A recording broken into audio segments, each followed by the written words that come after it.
Olá, você que acompanha essa live, mais esse debate promovido pela NTC e pelo Regra dos Terços. Sejam todos muito bem-vindos, sejam todas muito bem-vindas. Eu já convido você a comentar, deixar suas perguntas para os nossos convidados, a compartilhar essa live. Bem, o tema de hoje é um tema que está na boca do povo, está na mídia, que é o novo Fundeb, o Fundo Nacional de Desenvolvimento da Educação Básica e de Valorização dos Profissionais da Educação. Ele foi aprovado na Câmara dos Deputados e, segundo as últimas previsões, deverá ser votado já no próximo dia 20 no Senado Federal. A matéria é considerada essencial para diminuir o déficit da educação pública brasileira. Para você ter uma ideia, meu amigo e minha amiga, ao menos 7 milhões de crianças em idade escolar estão fora das salas de aula no país.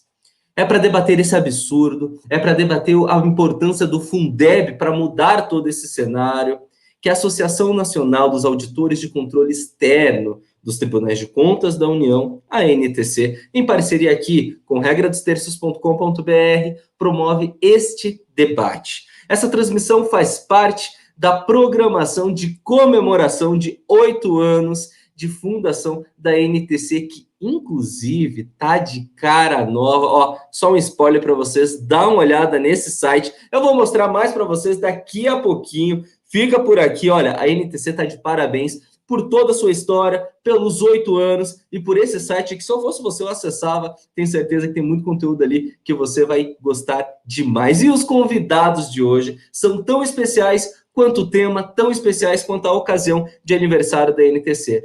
Em primeiro lugar, quero agradecer demais a vice-governadora do Ceará, Isolda Sela, que está por aqui. Sela está por aqui, a nossa convidada. Tem outra convidada de honra, a deputada federal do PTT de São Paulo, Tabata Amaral. Temos por aqui também a presidente, a auditora do Controle Externo do Tribunal de Contas da União, o famoso TCU, e presidente da Associação de Auditoria de Controle Externo do TCU, a AudTCU, Luciene Pereira. Muito obrigado, Luciene. E o grande deputado, o professor Israel Batista, está por aqui também. Vamos fazer esse debate, portanto, com todas essas figuras importantíssimas para a política, para o debate brasileiro. Eu já quero agradecer a todo mundo. E antes da gente começar, eu agora há pouco parabenizei a NTC, eu vou fazer o seguinte, eu vou colocar aqui na tela, para a gente começar com o pé direito, esse site novo da NTC.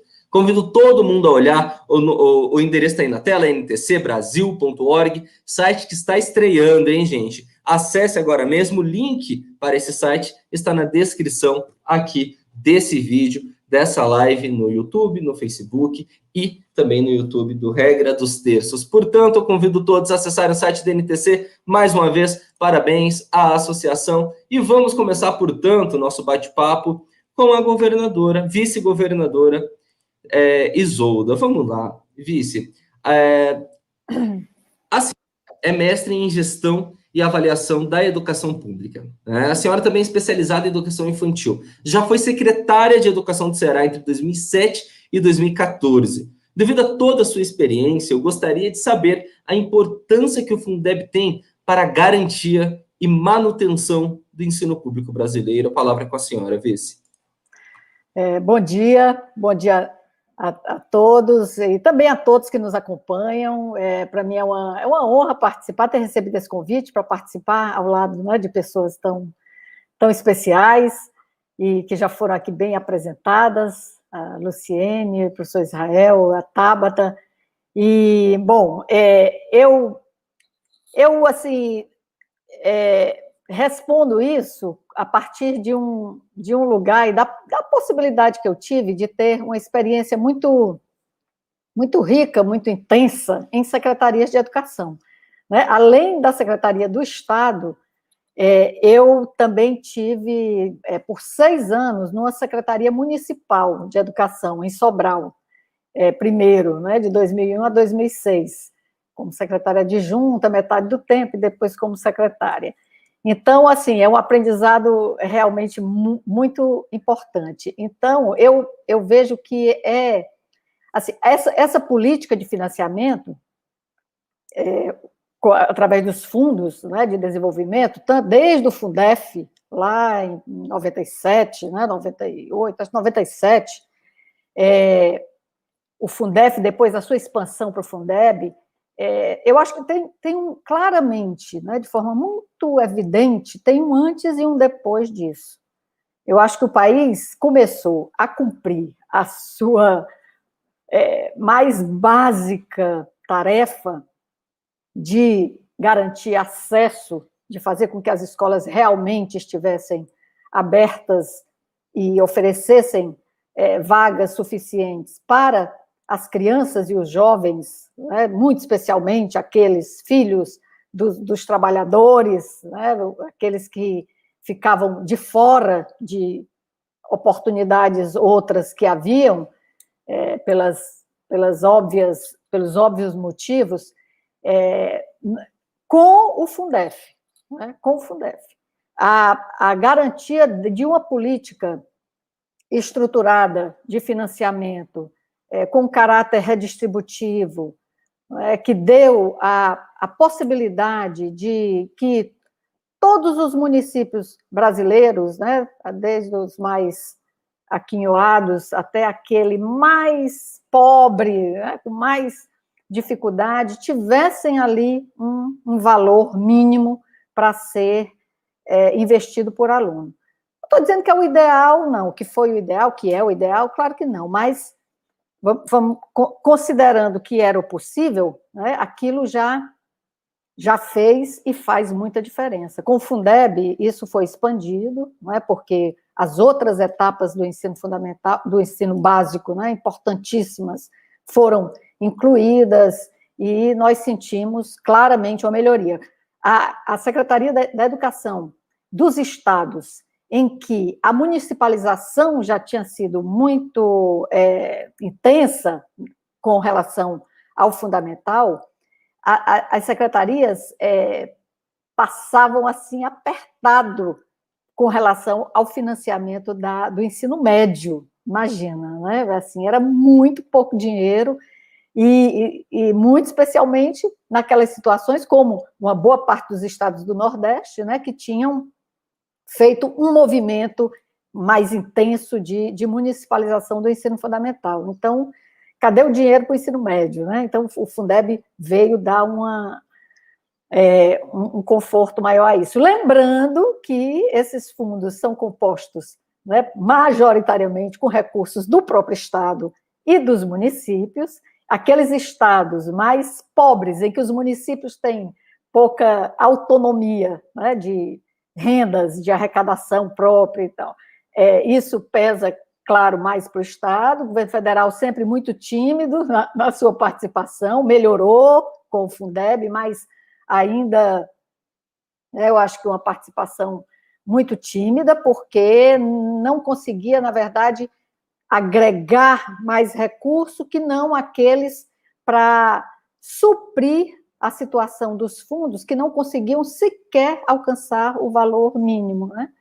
Mas eu acho, assim, fundamental, eu penso que, é claro, né, eu tenho que fazer uma nota aqui, que eu sempre faço, às vezes sou mal compreendida, mas nenhum elemento por si só responde pelo que a gente precisa dar conta, que não é só acesso, mas é criança aprendendo, criança e jovem aprendendo no tempo certo, com as competências, com os objetivos de aprendizagem esperados.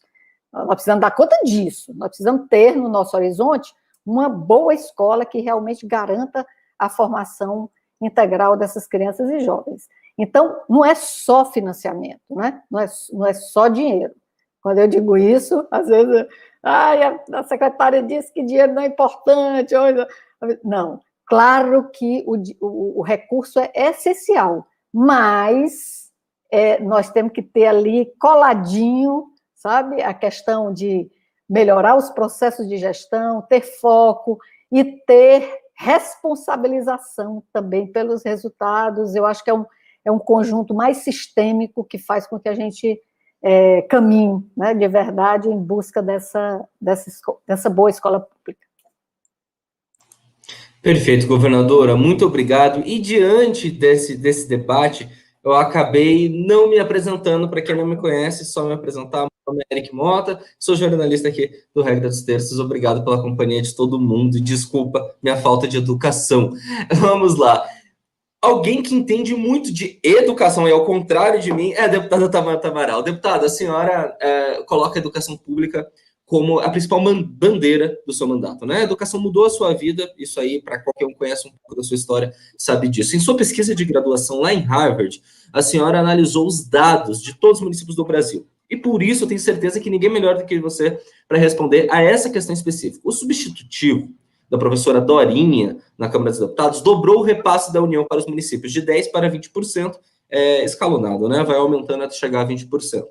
Minha pergunta é, mas modificar a origem do recurso, vindo agora uma parte maior da União, garante mais qualidade na ponta? Por que que essa medida da Dorinha foi tão importante? Eric, bom dia, e bom dia também para todos e todas que estão nos acompanhando. Acho que você entende mais de educação do que você diz, mas você entende muito de moderação. Estou achando incrível ver a sua desenvoltura e aprendendo um bocado. É uma honra para mim, uma alegria estar compartilhando essa mesa com a Isolda, que é uma grande inspiração para mim, desde os tempos da faculdade, já há alguns anos, com a Luciene, que a gente teve o prazer de conhecer um pouquinho antes desse debate, e também com o professor Israel, que é um dos meus maiores parceiros na Câmara dos Deputados, na luta pela educação e em tantas outras lutas também. Como você trouxe, educação para mim é mais do que uma bandeira de mandato, é um propósito de vida mesmo. E eu digo isso porque conheço, assim como as pessoas que estão aqui, não só o poder transformador da educação, mas a falta que ela faz nas periferias, nas regiões mais pobres do nosso país. E falando da votação do Fundeb, do texto da professora Dorinha, e me conectando com a fala da vice-governadora Isolda, eu fico muito feliz e orgulhosa desse texto, que foi construído a tantas mãos ao longo de 1 ano e meio, sob a liderança muito bonita da professora Dorinha, porque ele é um texto que, em um contexto tão polarizado como o nosso, ele, de certa forma, consegue ir além desse debate raso que muitas vezes nós temos, como a Isolda também trouxe, que coloca de um lado a questão do financiamento e do outro lado a questão da gestão, como se as duas coisas não fossem igualmente necessárias e importantes. E aí, trazendo um pouco da minha tese de graduação, eu tive a oportunidade de fazer um estágio na Secretaria Municipal de Educação de Sobral, foi assim que conheci a Isolda, e viver o que eu vivi em Sobral, e ver uma educação de tanta qualidade, a 4 horas de Fortaleza, uma educação que eu não vi em São Paulo, crescendo na periferia, me deu muita esperança de que a educação no Brasil podia ser sim a melhor do mundo. Mas também me ensinou que para isso nós deveríamos fazer uma opção política pela educação, que o nosso problema já não era técnico, que se a política e os políticos não mudassem, e não mudassem a atuação que tem em relação à educação, essa realidade com a qual a gente sonha, ela nunca se tornaria possível. E aquela experiência em Sobral me marcou muito como estudante de escola pública, e na minha tese de graduação eu tentei entender quais eram os fatores políticos, aí fazendo uma análise estatística e visitando outros 6 municípios que acabavam impactando de uma forma negativa a educação municipal. E uma das coisas que me marcou muito na construção dessa tese foi aprender, por exemplo, que de cada 4 municípios brasileiros, em 3 deles, os diretores escolares são escolhidos por indicação política. E eu trago isso porque eu acho que é um exemplo muito concreto que as pessoas conseguem entender de que forma a politicagem, porque a política é uma coisa boa, a politicagem acaba interferindo nos recursos, no dia a dia da educação. E Sobral foi pioneira em acabar com a indicação política para os cargos de diretores junto com outras cidades. E aí eu trago isso para voltar para o Fundeb. Minha maior vontade como deputada federal, e tenho certeza que o professor Israel também, era poder escrever um projeto de lei acabando com a indicação política para diretores escolares. Nós não podemos. Mas o que nós podemos, como União, é incentivar que estados e municípios, que são sim soberanos quando a gente fala da educação básica, incentivá-los a adotarem as boas práticas de gestão que já existem, incentivá-los a, de fato, levar a educação a sério, porque um menino ou uma menina que estuda em escola pública não pode depender da sorte de nascer em uma cidade em que houve uma opção política pela educação, como aconteceu em Sobral, como aconteceu em Londrina, como aconteceu em Foz do Iguaçu.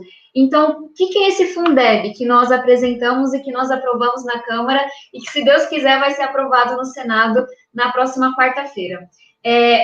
Esse texto do Fundeb, apresentado pela professora Dorinha, ele coloca o Fundeb na Constituição, então a gente está falando de um fundo que é permanente, que já não depende da boa vontade de governo A, B, C ou D, e especialmente no momento em que o governo federal se ausentou dessa discussão, como o MEC fez nesse último ano e meio, tornar o Fundeb permanente é muito simbólico. Esse é um Fundeb que ele é maior, então a complementação da União sai de 10% para 23%, então a gente está falando de um Fundeb que agora tem recursos para chegar em todos os municípios que de fato mais precisam. Ele é um Fundeb mais redistributivo, então o recurso adicional ele vai diretamente para os municípios que têm menos recursos, e enquanto o recurso anterior ia para os estados com menos recursos. E aí eu respondo a sua pergunta conectando essas coisas que eu trouxe. Pela primeira vez, ele é um Fundeb que olha para a qualidade da educação. E eu trago isso porque, como ativista pela educação e como parlamentar, a gente tem que buscar, sim, a equidade de financiamento, e o Fundeb é fundamental nesse sentido, mas nós também temos que buscar a equidade de qualidade. De novo, que um aluno, uma aluna, nascendo no interior do Acre ou na periferia de São Paulo, que eles tenham as mesmas chances na vida. E aí, o que esse Fundeb faz? Nós lutamos por um recurso adicional de 2,5%, que ele vai ser distribuído para aquelas redes que implementarem boas práticas de gestão. Esse é um trabalho que está em construção, que vai ser... Quais são essas boas práticas? Nós traremos no texto de regulamentação do Fundeb, e aí eu sinceramente acredito que nossos auditores têm muito a contribuir nessa construção, porque são eles que vão nos ajudar lá na frente a averiguar isso, e aí a gente tem algumas ideias já. Então, redes que trabalhem em parceria, redes municipais que trabalhem em parceria com as redes estaduais para implementarem uma gestão e entregarem uma educação de qualidade, que é um pouco do que a gente vê no Ceará, do que a gente já vê em Pernambuco, redes que ampliem o acesso à primeira infância, redes que acabem com a indicação política para diretores escolares. Então, a ideia é que essas boas práticas sejam renovadas a cada tantos anos, mas que a gente tenha um incentivo financeiro para que os prefeitos digam, olha, hoje, para mim, faz sentido investir de fato na educação. E aí, a distribuição desses recursos, ela não vai se dar para os municípios e estados que já estiverem bem na educação. Então, não é para aqueles que chegaram mais longe, quando a gente tira um raio-x agora em 2020, mas para aqueles que no último período tiver corrido mais. Então, nós teremos que desenhar uma fórmula que olhe para a aprendizagem, que olhe para a evasão, que olhe para todas essas coisas que fazem da educação uma educação de qualidade, quais são os indicadores, e aí também nossos auditores têm muito a contribuir, e digamos que a gente chegue em uma fórmula que vá de 0 a 10. A gente desenhou o texto de tal forma que as redes que saírem de 1 para 2, que dobrarem, ou seja, aumentarem 100% o seu rendimento nessa fórmula, elas vão receber mais recursos do que aquelas que saíram de 8 para 9. Porque o que a gente quer, de fato, é incentivar nossas redes educacionais que estão lá atrás.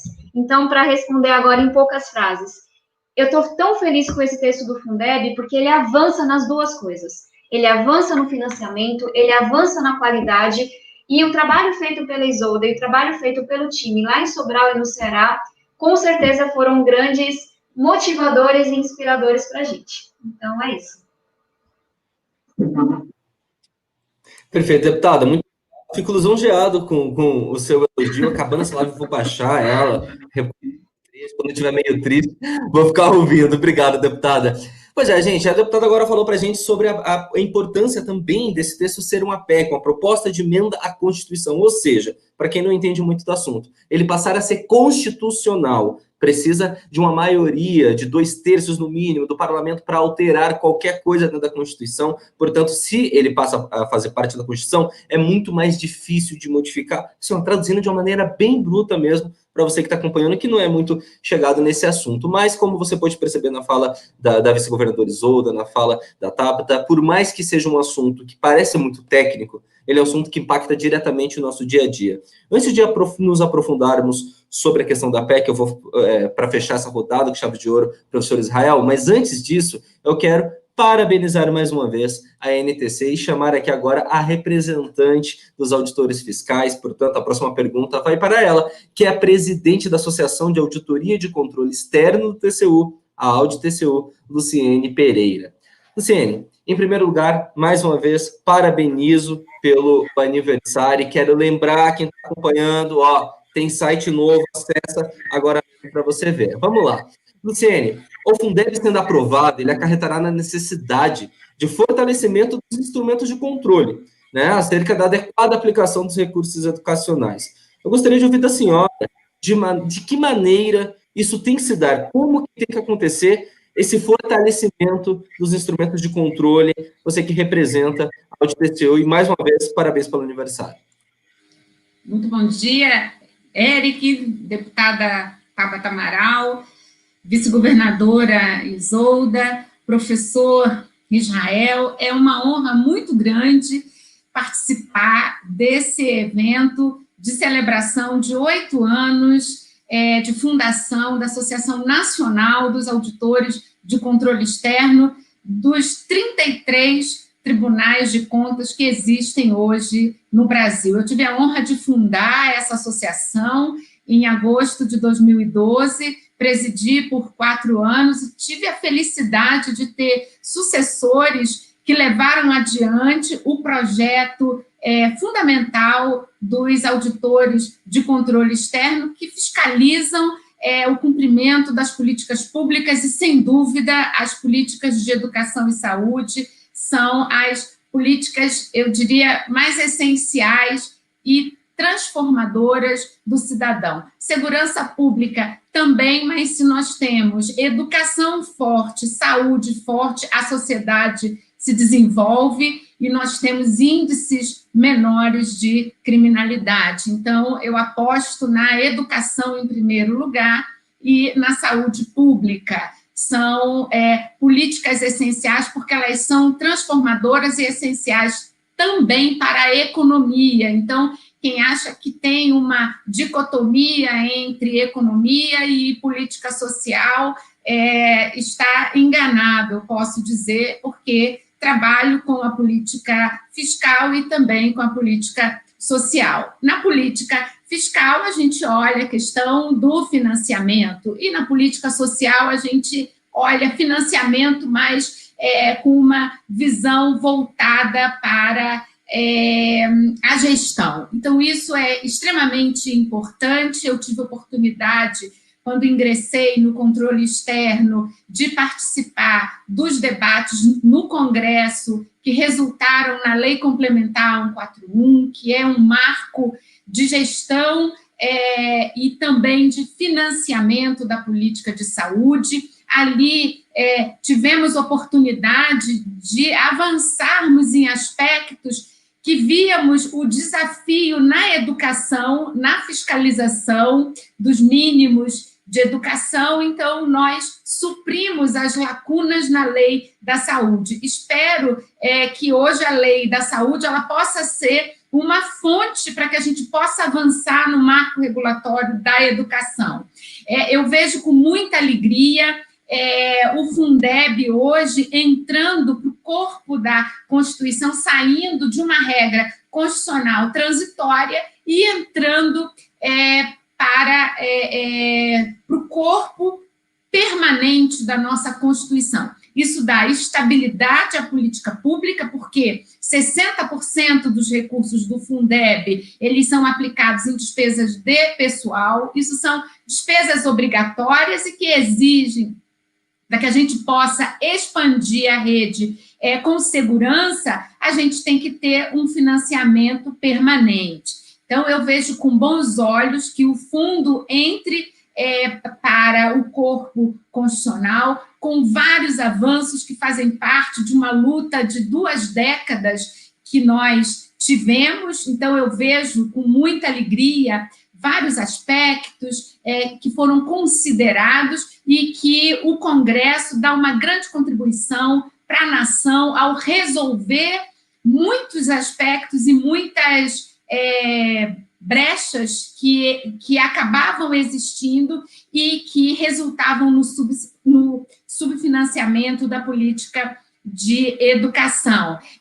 Esse painel ele foi idealizado a partir de uma visita que nós fizemos ao Ceará no ano passado, mais ou menos nessa época, julho, agosto, eu estive no Ceará para discutir a questão do Tribunal de Contas dos municípios, que acabou fundindo com o Tribunal de Contas do Estado. Nós temos uma afiliada atuante, né, na pessoa da Thaíse Craveiro. Eu cumprimento o povo do Ceará, perdão. E lá eu perguntei ao deputado Eumano, eu falei, eu queria saber, eu queria conhecer a experiência do Ceará, o que deu certo no Ceará, com todas as dificuldades, por que Sobral apresenta índices satisfatórios que são reconhecidos como referência. E eu disse isso para ele no almoço, no ano passado, e eu falei, eu queria muito conhecer, eu queria muito saber quais foram os fatores, e foi a partir disso que este ano, com todas as dificuldades da pandemia, nós levamos para a Associação Nacional essa ideia, a nossa associação encampou e idealizou esse painel que tem a doutora Isolda do Ceará, que vai nos esclarecer esses aspectos positivos que eu sonho que façam parte do texto para que seja distribuído a todo o país, para que todos os estados e municípios eles tenham oportunidade de conhecer as boas práticas de gestão e boas práticas legislativas do Ceará, e que a gente tenha esses mesmos resultados satisfatórios em outras regiões do país, até mesmo nos estados como São Paulo, Rio de Janeiro, Minas Gerais, que tem uma economia mais pujante, mas que não tem essas boas práticas, ou que pelo menos a gente desconhece boas práticas como essa do município de Sobral. Então, é com muita alegria que eu vejo esse painel, e na próxima aí dá para a gente falar um pouco mais dos instrumentos de accountability, enfim, para que a gente possa avançar efetivamente e possamos contribuir, né, para o fortalecimento da política de educação, assim como fizemos com a política de saúde, com muita honra e com muita alegria. Também, há 8 anos, a gente tem uma lei complementar que é um marco no financiamento e gestão da política de saúde. Perfeito, muito obrigado. Mais uma vez, parabéns aí por todo o trabalho, parabéns pelo aniversário. E eu queria, nesse momento, para a gente fechar essa primeira rodada com chave de ouro, conversar com o deputado professor Israel Batista. Só um aviso rapidinho, a vice-governadora Isolda teve um pequeno probleminha, acredito que ela volta na sequência aqui para o nosso debate.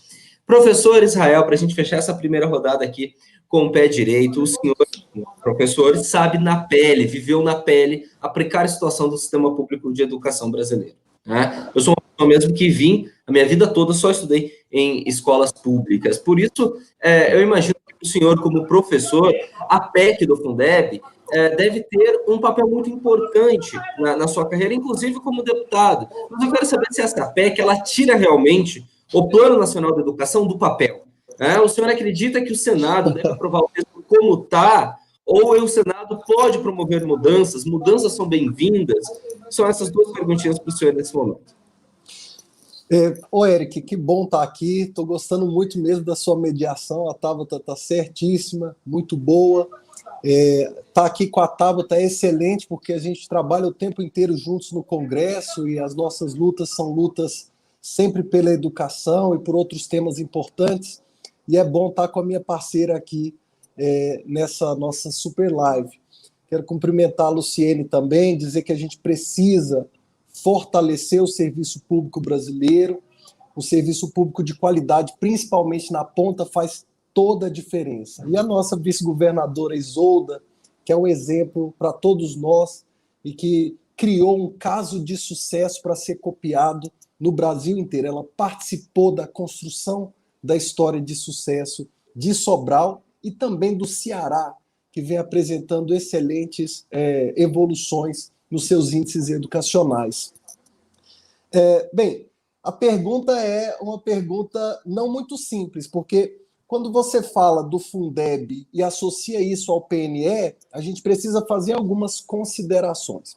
Primeiro, que a aprovação do texto do Fundeb pela Câmara foi uma grande vitória. Tem muita gente que diz que o Brasil oferece muitos recursos para a educação. Pessoas que pegam o percentual do PIB investido em educação e dizem que isso significa que a gente está investindo muito. Mas esse é um cálculo incorreto, esse é um dado que não tem ligação com a realidade. A gente precisa comparar o que a gente está gastando por aluno com educação. O que os países que deram certo estão fazendo, quanto eles estão gastando. E aí o Brasil fica lá atrás. Então, eu tenho um amigo, eu e a Tabata, que é o deputado Edilvan, lá na Câmara, lá do Ceará, amigo da vice-governadora Isolda, que ele diz assim, olha, o Ceará tem pouco dinheiro e a gente fez boa gestão e a gente conseguiu avançar os índices. Mas não use o santo nome do Ceará em vão, porque nós queremos mais recursos e a gente teria muito menos dificuldade de avançar se a gente tivesse recursos adequados. E eu acho que o Fundeb, ele ajuda nisso. Então, se a gente não tivesse o Fundeb hoje, a gente teria uma desigualdade entre o município mais rico e o município mais pobre de cerca de 13.000% em termos de investimentos. Com o Fundeb atual, nós temos uma desigualdade que gira em torno de 570%. É uma desigualdade muito grande. O Brasil é um país continental. Quando a gente fala dessa desigualdade, a gente está dizendo que o futuro de uma criança depende da sorte de onde ela nasceu, depende da sorte da família que ela teve. Então, esse texto que a Câmara aprovou sobre o Fundeb é excelente, porque ele aumenta de 10% para 23% o apoio da União aos 27 fundos estaduais e do Distrito Federal, né? Ele melhora essa distribuição, porque agora vai atingir também municípios pobres que ficam em estados ricos, né? Existe o município de Douradoquara, lá em Minas Gerais, que é um município pobre, embora Minas Gerais seja um estado muito rico. E atualmente, na atual regra, Douradoquara não recebe recursos do Fundeb. Isso é uma injustiça que esse novo texto vai corrigir, né? Além disso, a Tabata falou muito bem sobre a promoção da qualidade de ensino. A gente está incentivando as redes a melhorarem suas práticas, né? E isso é maravilhoso. Então, eu não tenho dúvida que o novo Fundeb vai aperfeiçoar o nosso sistema de ensino, vai influenciar na melhoria da qualidade. Agora, quando a gente fala de Plano Nacional de Educação, a gente está falando de algo que não está dando certo. A gente precisa ter consciência de que das 20 metas do plano, somente uma foi alcançada. E esse é um relatório apresentado agora, recentemente, pelo INEP. Foi apresentado à Frente Parlamentar Mista de Educação, a Comex também teve acesso a esse relatório, e o relatório mostra que em muitas metas houve retrocesso. Por exemplo, no ensino integral, a gente regrediu. Nos investimentos da educação, a gente regrediu. Das 20 metas, nós só conseguimos alcançar a meta de titulação de professores de nível superior, que exige que 75% tenham mestrado, 25% tenham doutorado. Foi a única meta que a gente conseguiu alcançar. Agora, dos 37 indicadores do PNE, 31 estão com a execução inferior a 60%. Nós não atingimos meta de educação básica, educação infantil, ensino médio, ensino profissionalizante, está uma crise. O EJA tinha uma meta para o EJA que determinava que 25% das matrículas de educação de jovens e adultos fossem ligadas a ensino profissionalizante. Nós só alcançamos 1,6%. É uma meta fracassada, né? Quando a gente fala da oferta de ensino profissionalizante, a gente vê, na verdade, um retrocesso. Acabaram de anunciar que os institutos federais vão ter um corte de mais de 18% no orçamento para 2021, voltando ao patamar do ano de 2014 para os investimentos. Quer dizer, isso é inaceitável. Então, nós estamos com o sinal vermelho aceso em relação ao PNE. Agora, Fundeb vai ajudar? Para concluir, eu quero dizer o seguinte: o Fundeb pode ajudar se a gente conseguir melhorar as práticas de gestão, se a gente vincular as metas do PNE a essa busca de qualidade, por exemplo. Aqui no Distrito Federal, nós fizemos a Lei de Gestão Democrática, uma lei importante que faz com que os diretores e vice-diretores sejam eleitos pela comunidade escolar. Foi uma lei que acabou com a indicação política nas escolas. Aqui no Distrito Federal, nós fizemos a lei do PEDAF, que é o Plano de Descentralização Financeira. Então, a gente pega os recursos da educação e parte desses recursos a gente entrega para o diretor da escola. Porque é um absurdo você esperar 6 meses para consertar uma torneira que está vazando. A escola precisa ter alguma independência financeira administrativa. E, é claro, a gente precisa fortalecer e profissionalizar o serviço público brasileiro. Senão, não adianta ter recurso de Fundeb que não vai melhorar o PNE. Com certeza, professora. Eu já tenho 2 momentos para recortar e salvar para ficar ouvindo em loop. Muito obrigado, professora. Obrigado a todo mundo que está acompanhando. Quero fazer um convite especial, mais um convite especial para você que está acompanhando. Tá vendo isso aqui no canal do YouTube do Regra dos Terços? Ó, na descrição desse vídeo tem um link para o canal do YouTube da NTC. Clica lá e se inscreve no canal da NTC. E a recíproca também, é claro, vou puxar a sardinha para o meu lado. Entra na descrição do canal do YouTube da NTC, se inscreve no canal do Regra. Tá vendo pelo Facebook da NTC? Compartilha essa live. Um beijo, muito obrigado a todo mundo que está acompanhando. A nossa vice-governadora voltou. Vice, vou pedir para a senhora já abrir o seu microfone, por gentileza, que eu não consigo abrir daqui. A Isolda, em live, na metade de julho, né, a senhora defendeu que o Fundeb fosse aprovado como PEC, né, como aconteceu na Câmara, está passando no Senado. Essa situação enfrentou bastante resistência, como a gente viu, do governo de Jair Messias Bolsonaro. Mas eu queria saber da senhora qual é a importância para os estados que o recurso como esse esteja vinculado à Constituição. Isso facilitaria, por exemplo, o planejamento a médio e longo prazo na gestão estudantil. Só vou pedir para a gente diminuir um pouquinho o tempo de fala para 3 minutinhos por culpa do avançado da hora. Por favor, vice, isso facilitaria na gestão? Com certeza.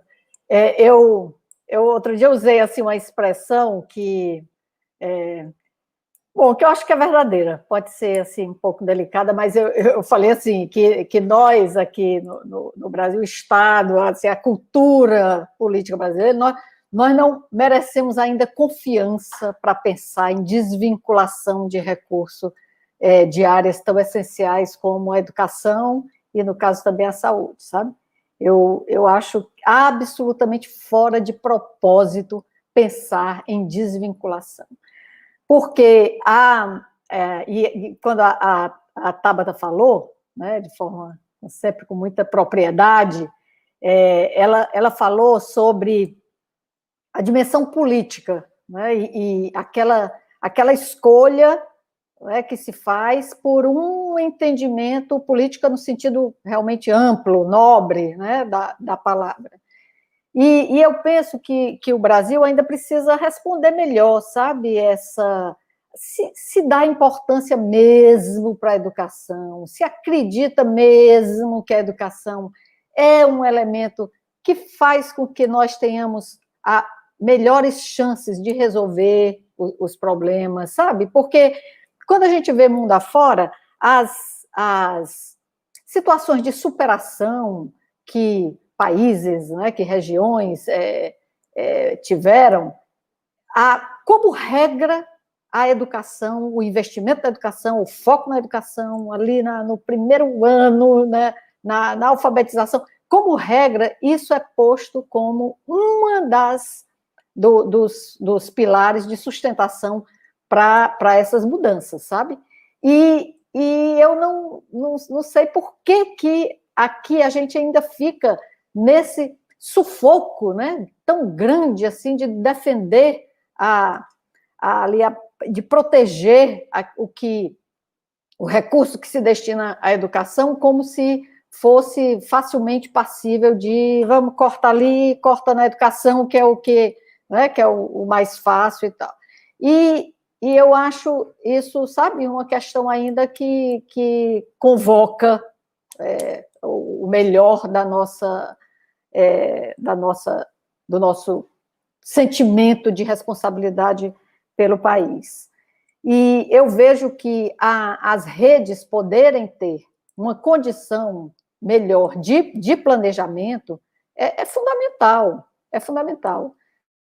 A Rael falou sobre o Idilvan, né, e não usar a experiência e tal, e o nome do Ceará para determinadas defesas, porque a gente, claro, né, precisa, sim, de muito melhores condições, que é o investimento, que é o recurso que possibilita, mas nós temos, assim, uma opção muito firme por questões como essa de livrar, né, o contexto educacional, técnico, educacional, das interferências político-partidárias indevidas. Né? Isso é fundamental. Enquanto fica aquela tutela, né, assim, a gente não tem critérios que nos possibilitem realmente lidar e elevar o nível de responsabilização. Eu sempre falo sobre isso, porque eu acho que isso é uma competência do sistema, né, das pessoas que estão ali envolvidas, que tem que acontecer. Porque se vier uma lei, assim, as induções, elas são importantes, claro, mas se vier assim, todo mundo tem que fazer seleção para diretor, né? A indicação política, eu não sou a favor de eleição, não, tá, gente? Assim, mas, assim, eu acho até que a eleição já é melhor do que a indicação política, já é um passo e tal. Mas eu acho que a eleição também tem subprodutos, assim, meio complicadinhos ainda, por conta de algumas culturas. Mas eu acho que esse nível de responsabilização é fundamental, sabe? Quando as pessoas tomam para si e compreendem, né, que só vai avançar se fizer determinadas escolhas e se tomar mesmo medidas que protejam mais a escola, né, a sala de aula. Excelente, excelente, Vice. Muito obrigado. Daqui a pouquinho eu volto a palavra para a senhora. A Muriel pediu para disponibilizar o link. Muriel, a equipe do deputado professor Israel é tão agilizada que eu pedi aqui para eles por WhatsApp, eles já me mandaram e está aqui. O link está na descrição aqui agora.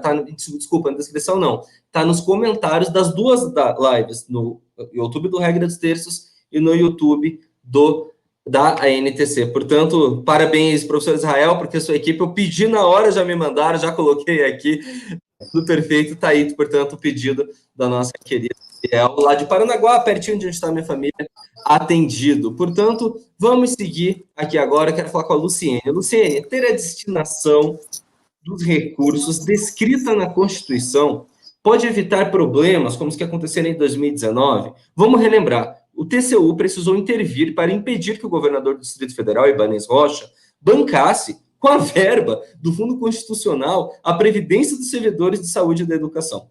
Ou seja, né, o texto do Fundeb, ele não impede que esse tipo de manobra continue a ser tentada. Eu acredito que o dinheiro da educação, gente, agora é uma opinião bem pessoal, não deveria nem sequer ser cogitado para qualquer outra coisa. Mas a gente está no Brasil, mas vamos lá. Luciene, ele impede, do jeito que está aprovado o Fundeb, impede que esse tipo de manobra seja tentada ou ainda não? Sim, eu acredito que sim, e o que acontece aqui no DF é uma situação muito particular, porque a União faz a organização da segurança pública e presta auxílio para serviços públicos que tem uma lei que define que esses serviços públicos são de educação e saúde. O que aconteceu aqui no DF? Em geral, o DF utiliza os recursos do Fundo Constitucional, que só o Distrito Federal tem, para financiar aposentadorias e pensões. Nós entendemos que isso não é financiar ações de educação, porque as aposentadorias e pensões fazem parte de uma política de previdência importante, essencial, mas que tem um fundo, que tem uma outra forma de financiamento. Então, nós entendemos, o tribunal entendeu essa prática como irregular e deu um prazo para o Distrito Federal corrigir. Mas o que acontece nos estados e municípios? Essa é também uma prática. E uma prática que os tribunais de contas acabam referendando. Muitas vezes eles colocam isso na prestação de contas, aceitam, desenvolvem uma argumentação que permite esse tipo de cômputo. Então, essa é uma forma de você ter o subfinanciamento. Eu diria o seguinte, o Congresso Nacional, o Parlamento, ele faz um esforço, ele é parceiro demais em momentos como este, que tem que aprovar uma emenda constitucional. E depois, o que a gente percebe é um distanciamento, de uma certa forma, porque tem outras agendas, toda hora tem um projeto, tem um problema, e isso é compreensível. Então, o que nós fizemos na saúde que deu certo e que fortaleceu a gestão e garantiu o financiamento? O conceito do que é ação de manutenção e desenvolvimento do ensino, que vai fazer parte do mínimo. Isso precisa ser definido de uma forma direta, objetiva. A gente percebe que a LDB é um avanço, mas os artigos 70 e 71, em algumas passagens, eles deixam uma redação, eles se valeram de uma redação um pouco ambígua, e isso deu brecha para que os tribunais de contas nos estados, isso não ocorre na União, mas em estados isso ocorre, sim, e eles acabam incluindo várias despesas. Então, definir de uma forma direta, objetiva, as ações que entram no cômputo e que não entram é fundamental para a gente assegurar esse financiamento. Outro aspecto, garantir audiências públicas a cada quadrimestre. Isso é essencial porque cria uma cultura de fazer com que o gestor da educação naquele ente da federação preste contas à sociedade, ao parlamento, aos órgãos especializados. Então, o que fizemos na saúde? Copiamos a política fiscal. Se dava certo na política fiscal, o ministro da Fazenda, a cada 4 meses, ir ao Congresso e ter que explicar a política fiscal, fizemos isso para a saúde. A cada 4 meses, o gestor do SUS precisa ir ao Congresso e às casas legislativas para explicar como é que está sendo feita a implementação da política pública. Isso é fundamental porque cria esse ambiente objetivo de controle social. E mais, o mais importante, você ter um sistema centralizado de monitoramento em que você garante a padronização metodológica, sem prejuízo da competência de outros órgãos, mas você ter um sistema que faça cálculos automáticos a partir das informações da contabilidade, isso é fundamental para equalizar e harmonizar as metodologias no país inteiro. Foi isso que nós fizemos com a saúde e vem dando certo nesses 8 anos. Criar indicadores, isso é fundamental para que possa traduzir o que está sendo feito e os resultados num diálogo com a sociedade e com o parlamento. O gestor tem que prestar contas ao parlamento de uma forma simples e de uma forma sistematizada. Esses foram os avanços que nós conseguimos na Lei Complementar 141 e rogo a Deus, para que a gente possa também fazer isso na política de educação. Há um tempo, alguns parceiros do Ministério da Saúde foram para o FNDE e me pediram, Luciene, a gente precisa de uma Lei Complementar 141 para educação. Então, eu quero me colocar à disposição nossa associação, os auditores do TCU e dos estados também estão à disposição para essa construção jurídica, né, de um marco, de uma nova lei que possa ser efetiva, como a gente conseguiu na Lei Complementar 141, grandes e significativos avanços. Hoje, mesmo que os tribunais de contas dos estados façam as maquiagens, incluam inativos e pensionistas, eles fazem isso e eles têm um módulo próprio que tem que ser confrontado com as informações contábeis de um sistema centralizado que faz o cálculo automático. Então, vai valer a posição daquele tribunal. Como São Paulo utiliza inativos e pensionistas, e você tem o maior subfinanciamento de educação é no estado de São Paulo. Por quê? Porque há decisões do Tribunal de Contas que permite esse tipo de coisa. Mas no sistema centralizado tem que ficar as duas metodologias para que a sociedade possa perceber com facilidade, o Ministério Público possa atuar e os parlamentares possam cobrar uma mudança e uma harmonização, para que ele possa entender. Os meus indicadores aqui no meu estado estão aquém do Ceará, porque, eventualmente, no Ceará, a maquiagem não prospera, enquanto que em São Paulo a maquiagem são computados os gastos de inativos e pensionistas, que na União isso pode representar quase a metade das despesas de pessoal daquele ministério. Então, é fundamental que a gente avance nesses mecanismos e nós temos uma enorme experiência valiosa, que é, assim, é uma medalha do Congresso Nacional, esse grande avanço que tivemos. Não houve aumento do financiamento da saúde, mas, efetivamente, com essas práticas, com esse avanço legislativo, a gente conseguiu robustecer o financiamento da política de saúde. E eu acredito que seja possível e que haja espaço para que a gente possa fazer isso também com a política de educação. Então, foi uma parceria, auditores, gestores e o Congresso Nacional que resultou nesse importante avanço que eu reputo assim como uma medalha no peito da sociedade, e eu espero que a gente possa também, em breve, fazer um grande debate para que tenhamos uma lei que seja contributiva aí para a política de educação.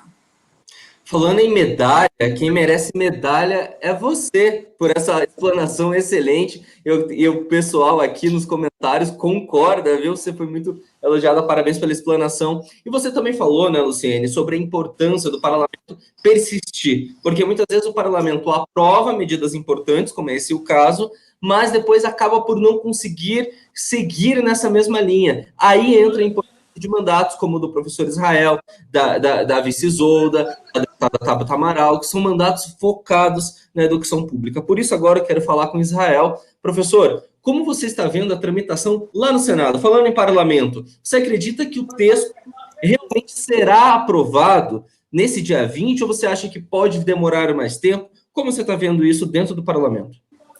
Olha, Eric, primeiro eu quero me somar à empolgação da Luciene sobre a 141, né? A gente se coloca à disposição. A Tabata, eu falo aqui, eu uso o nome da Tabata porque eu sei que ela é muito aguerrida e que não se furtaria a essa luta. Nós estamos à disposição para apresentar um texto como esse, uma lei complementar como essa, uma proposta, né?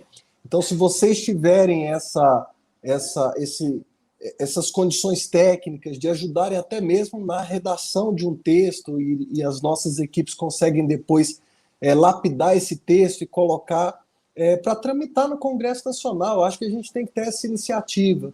E a gente já começa apresentando os nossos textos, sempre pedindo ajuda para outros deputados, já assinando coautorias. Então, o texto já entra com muitos coautores, e com muita força para poder tramitar na Câmara. Conte conosco, eu tenho certeza que eu falo também pela Tabata, porque a gente se empolga com essas possibilidades de trazer mudanças legislativas para o país, né? Mudanças benéficas para o país. Bem, o texto aprovado pela Câmara teve uma característica que eu acho que é muito importante para todo o texto. Enquanto nós discutíamos o texto do Fundeb na Câmara, nós conversávamos com o senador Flávio Arnes no Senado. Nós fazíamos reuniões, tanto da Comissão Externa de Acompanhamento do MEC, quanto da Frente Parlamentar Mista de Educação, que reuniam os deputados e os senadores. Nós proporcionávamos encontros entre a relatora, a deputada Dorinha Seabra, e o Flávio Arnes do Senado. Então, não adianta você fazer um texto que seja construído isoladamente por uma das casas, porque depois a outra casa simplesmente altera, e aí vira uma confusão, e aí atrasa a aprovação. Então, a chance do texto do Fundeb ser votado rapidamente é muito grande, né? A gente já sabe que há uma intenção de não alterar o texto da Câmara. O senador Exalci Lucas, que é vice-presidente da Frente Parlamentar de Educação, nos afirmou isso. Há uma intenção em votar rapidamente, porque nós ainda temos o desafio da regulamentação do Fundeb, que vai ser o próximo grande desafio do Congresso Nacional, e eu acho que é um desafio tão importante quanto a PEC do Fundeb. Então, eu acredito que até quarta-feira da semana que vem a gente consiga votar o texto no Senado. Eu estou torcendo também, e eu acredito que os senadores já conversaram muito conosco. Eu acho que eles não vão querer mudar muita coisa no texto, ou mudar nada, para não precisar voltar para a Câmara, porque a gente já quer se concentrar. Eu e Tabata estamos ansiosos na regulamentação do Fundeb, que tem que ser impecável, senão ele não vai funcionar.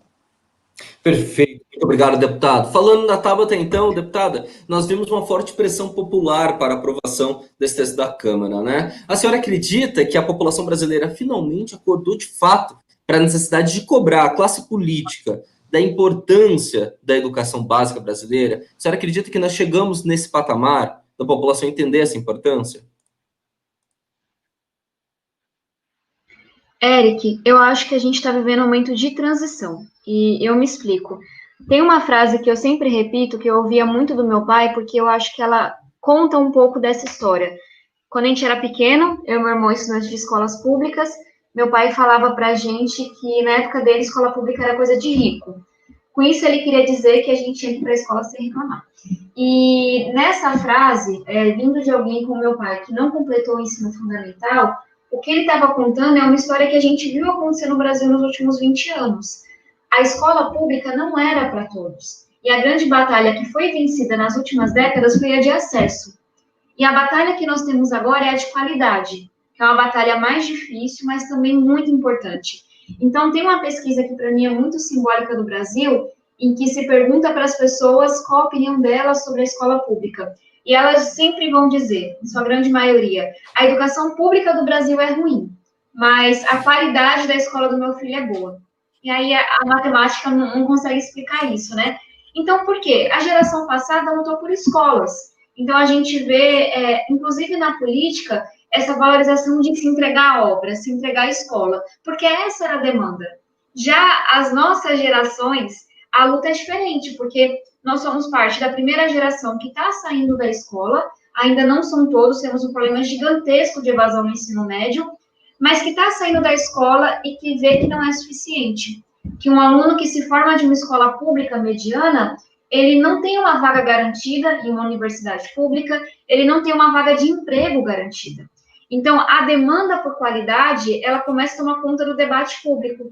E aí, quando a gente olha, por exemplo, para a mobilização tão importante da população contra os cortes e bloqueios nos recursos da educação, você vê que há um despertar diferente. Quando a gente olha para a mobilização de professores, estudantes, ativistas de todo o Brasil, há um olhar diferente para a educação, mas esse olhar ainda não é majoritário. De novo, porque e aí essa é uma frase que eu ouvi de uma pessoa que demorou a conseguir ingressar no ensino superior.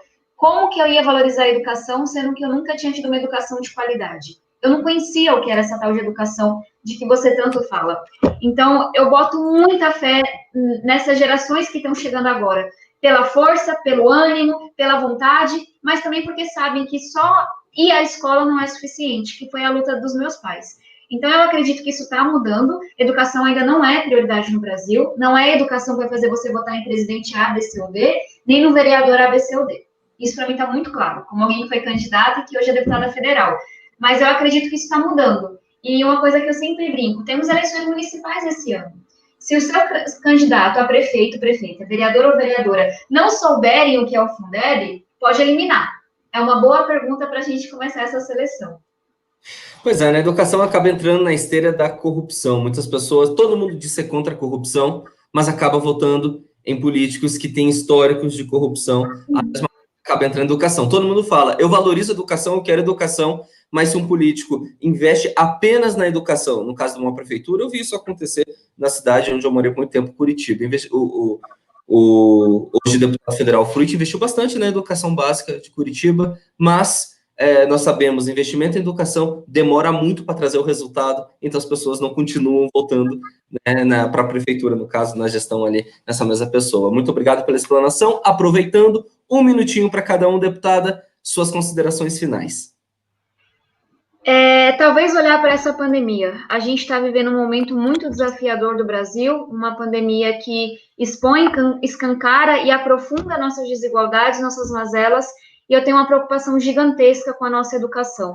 2 pesquisas muito importantes, uma do Datafolha e outra do Conjuve, com outras organizações, apontaram que aproximadamente 1/3 dos estudantes de ensino médio consideraram ou consideram não terminar o ensino médio. A evasão escolar custa muito para o Brasil. A gente está falando de um custo de mais de R$200 mil por aluno para a sociedade, para esse aluno, quando ele não conclui o ensino médio, ou seja, não é apenas o imperativo moral, não estou falando apenas de inclusão social, estou falando de desenvolvimento econômico. Se a gente não entender que a recuperação dessa crise grave que a gente está vivendo passa pela educação, a gente vai continuar patinando. E aí eu tenho uma preocupação gigantesca com a evasão. A gente vai ter que ser muito criativo, sério, em pensar essa retomada das aulas com segurança, com cuidado, mas não dá para simplesmente cancelar o ano letivo e falar que quando tiver uma vacina a gente volta. Porque se a gente for esperar para metade do ano que vem, a gente vai perder muita gente.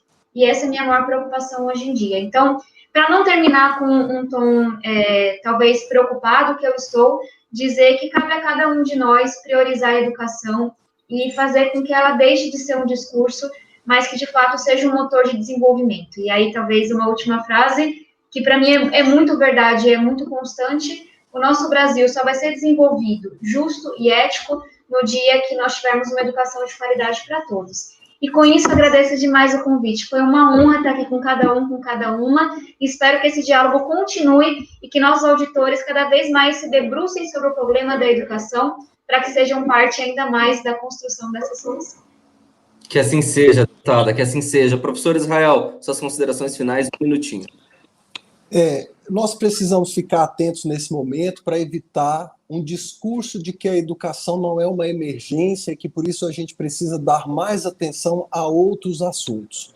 Nós temos uma expectativa de uma perda de arrecadação dos impostos vinculados à educação que pode variar de 25 a 53 bilhões de reais ainda esse ano por conta da pandemia. E nós estamos no Congresso Nacional para dizer o seguinte: pode faltar recursos para outras coisas, mas para o que é essencial, não pode faltar recurso. Não pode faltar recurso para a educação, porque a escola vai ser um elemento central da recuperação do Brasil na pós-pandemia. Então, esse é o primeiro ponto que eu quero colocar para vocês.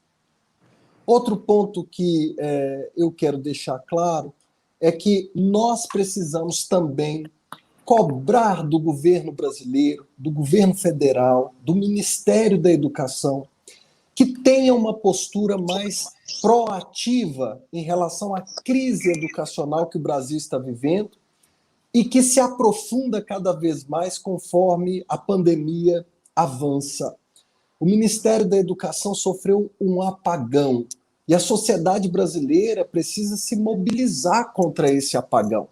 Nós precisamos que o ministro entenda que essa crise é um assunto dele, sim, que ele precisa ajudar os municípios e os estados a coordenarem seus esforços.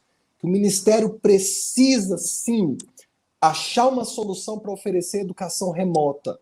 Que nós não vamos aceitar simplesmente o cancelamento desse ano letivo. E que o governo federal precisa agir como deve agir o Ministério de um país federativo, como é o Brasil, onde o governo central coordena os esforços dos entes subnacionais. Então é isso que eu quero deixar. Deixo como professor um belo puxão de orelha, porque professor pode. Né? Então é isso, gente. Obrigado, viu? Foi excelente. Que os responsáveis pela gestão da educação brasileira entendam que eles são responsáveis e ajam com responsabilidade. A gente não está pedindo que eles cumpram a obrigação. Luciene, por gentileza, mais uma vez, parabéns pelo aniversário da NTC. Suas considerações finais. Ultrapassamos nosso tempo, então, bem breve, por favor. Tá certo. Bom, eu quero agradecer a participação de todos, essa realização pela NTC, e dizer que, assim, o meu sonho é também um compromisso moral, ético. A educação mudou a minha vida, né? Eu saí de uma realidade de uma família que tinha uma renda equivalente a hoje a um salário mínimo e meio, estudando na rede pública municipal do Rio de Janeiro, na rede estadual, e cheguei ao cargo de auditora do Tribunal de Contas da União, que eu realizo com muita motivação. Então, a educação, ela é o vetor de mobilidade social, de mudança de vida, e todas as conquistas que eu tenho, eu sempre lembro das minhas aulas, dos meus professores do ensino fundamental. Então, que a gente tenha um ensino fundamental, que os alunos e os cidadãos, que os agentes públicos possam ter a educação como a sua referência de vida, né? Então, é isso que a gente busca, por meio de uma atuação associativa, retribuir o que a gente teve. Eu tive acesso à rede municipal, à rede estadual, no Rio de Janeiro, e eu queria muito que, assim como a rede pública do Rio de Janeiro me permitiu a mobilidade social na década de 80 e 90, que também a rede pública de todo o país possa possibilitar a mobilidade. Então, é isso. Obrigada. Perfeito, muito obrigado. Eu que agradeço. Por favor, Vice Isolda, a palavra está com a senhora, considerações. Desculpe aí as interrupções, falha nossa aqui. Mas, bom, eu vejo também como muito, de certa forma, alarmante, né? Toda essa situação a que a pandemia trouxe como impacto para a educação pública. E assim, é a pandemia, mas, assim, na verdade, o que se torna cada vez mais evidente é a questão relacionada à desigualdade. Né? As desigualdades que afloram quando situações, principalmente com situações como essa, né, absolutamente inesperada e de tão amplo espectro de interferências. Então, eu também vejo, acho que foi muito bem dito, professor Israel, eu vejo que o Ministério da Educação precisa se apresentar, sabe? Precisa dizer a que veio, né? Compreender o seu lugar, porque tem uma coisa que a gente sempre procura aqui, né, na política educacional do Ceará, é fazer um esforço para que, vamos dizer assim, em princípio, ninguém perca uma oportunidade por falta de condição, sabe? E assim, com todas, né, com todas as dificuldades, o passo a passo desses anos todos no país, mas nós tínhamos políticas mais afirmativas com as quais nós fazíamos conexões para a nossa ação aqui.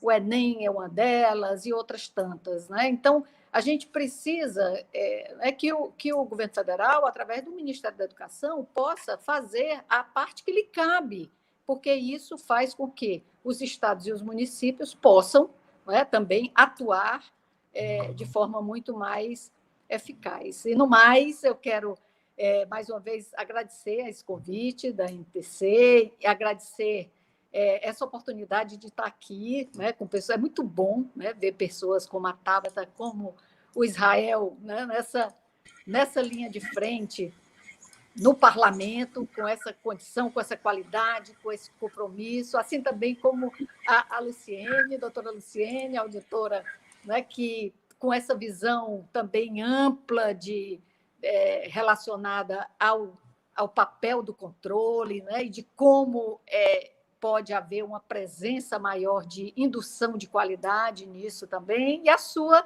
mediação, Eric, né, fluida, inteligente, leve. Para mim foi um prazer estar aqui. Já tenho 3 momentos da live para recortar. Obrigado a todo mundo que acompanhou. Quero agradecer demais ao altíssimo debate, pedir desculpa por eu ter permitido ultrapassar o horário, convidar pela última vez, hoje, a você acessar o novo site da NTC, tá incrível, 8 anos, parabéns à NTC, as redes sociais também estão aqui, todos esses dados estão na descrição desse vídeo. Se inscreve no canal da NTC, também vou pedir puxar a sardinha para o meu lado, se inscreve no canal do Regra dos Terços, e nós estamos 1 ano e meio de governo de Jair Bolsonaro, 4º nome do Ministério da Educação. Vamos lembrar que esse é o 4º nome que passa pelo Ministério, que nós possamos ter um ministro bom e permanente dentro do Ministério de um dos setores mais importantes desse país. Parabéns à NTC, parabéns a todos que participaram, muito obrigado a todo mundo que acompanhou. A gente se vê em breve em um próximo debate. Um grande abraço